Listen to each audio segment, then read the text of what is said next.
Senjata api sangat diperlukan dalam pertempuran. Peradaban manusia menciptakan senjata api dalam sejarah militer sejak lebih dari 1000 tahun yang lalu, tepatnya semasa Kekaisaran Tiongkok. Senjata api ditemukan setelah penemuan bubuk mesiu pada awal tahun 850 oleh para alkemis Tiongkok. Awalnya, bubuk mesiu digunakan untuk kembang api, tetapi zat tersebut sangat mematikan sehingga dapat menjadi senjata dalam sejarah militer. Berangsur-angsur, senjata api ditemukan berupa tombak api yang digunakan sekitar abad ke-10 dan ke-12. Lalu, senjata api yang dapat digenggam berlanjut menjadi bentuk primitif, yang terdiri dari tabung berongga yang diisi bubuk mesiu dan proyektil kecil. Penemuan senjata api yang dapat dipegang ini kemudian semakin membesar secara ukuran. Hal ini membuat peradaban Kekaisaran Tiongkok dalam sejarah militer menemukan meriam, senjata besar dan penting dalam pengepungan kota. Pengaruh penggunaan senjata api dalam sejarah militer kemudian berkembang di sekitar Asia. Bahkan, Kerajaan Majapahit di Pulau Jawa mengenal cetbang atau warastra yang merupakan meriam tangan. Nama cetbang diperkirakan diadopsi dari bahasa Tionghoa Chongtong. Sedangkan warastra berarti panah sakti, panah dahsyat, atau panah unggul.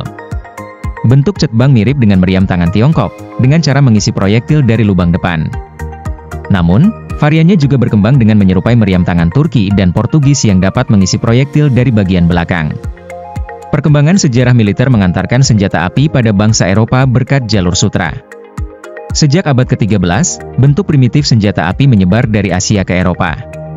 Perkembangan pun begitu pesat dalam 2 abad berikutnya di Eropa, sampai menjadi senjata yang dibawa dalam penjelajahan menelusuri lautan. Senjata api yang paling umum dikaitkan dalam penjelajahan adalah blunderbuss buatan Jerman. Dalam sejarah militer, senjata ini punya moncong yang lebar, dan bukaan yang lebar di bagian atas. Senjata api genggam yang dibawa para penjelajah di abad ke-15 juga membawa senapan korek api. Fitur yang dimiliki berupa lubang kecil di laras senapan yang muat untuk bubuk mesiu dan seutas tali yang harus dibakar. Penjelajahan pada akhirnya memperkenalkan senjata api ke kawasan koloni, seperti Spanyol dan Inggris ke benua Amerika. Demi mempertahankan kuasanya, pemukiman awal koloni harus punya warga yang pandai dalam pembuatan senjata. Biasanya adalah perajin logam yang terampil. Keharusan mereka bertahan hidup sembari menjajah, membuat kependudukan orang Eropa di sepanjang Amerika mengembangkan senapan panjang dalam sejarah militer. Di antara jenisnya adalah senapan Kentucky, senapan Ohio, atau senapan Pennsylvania.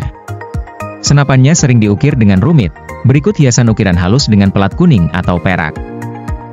Senjata api begitu masif pada abad ke-18 dalam sejarah militer Amerika dan Eropa.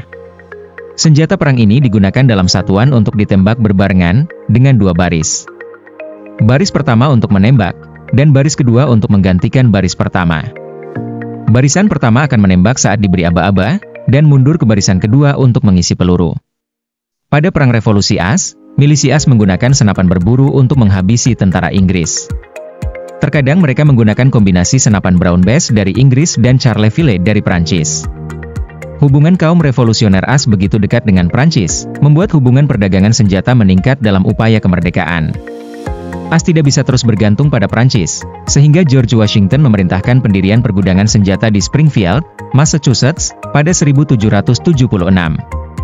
Awalnya berfungsi sebagai penyimpanan amunisi dan gerbong senjata, tetapi perkembangan membuatnya memproduksi senapan dan senjata lainnya dalam sejarah militer AS. Berkat banyaknya produsen senjata api, As begitu pesat dalam sejarah militer. Produksi senjata dan suku cadang senjata begitu marak, dan maju. Kemajuan mengantarkan mereka memproduksi senjata api berukuran kecil. Jenis pertama senjata api kecil atau pistol genggam adalah Colt 45 yang dipatenkan oleh Samuel Colt tahun 1836. Senjata ini memperkenalkan sistem multitembakan dengan larasnya yang dapat berputar, sehingga ada banyak ruang untuk diisi dengan peluru, dapat dikunci, dan memiliki pegas. Nama Colt pun menjadi identik dengan pistol. Dari Colt, perusahaan lain di As seperti Remington, Star, Whitney, dan Manhattan mulai memproduksi senjata jenis revolver.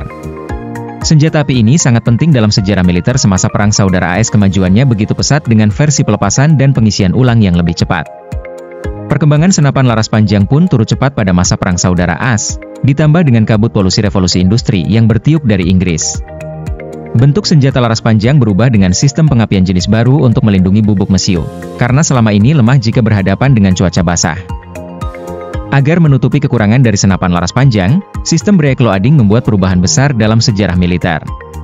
Sistem ini membuat senapan tidak lagi harus mengisi peluru dari depan, tetapi dari belakang.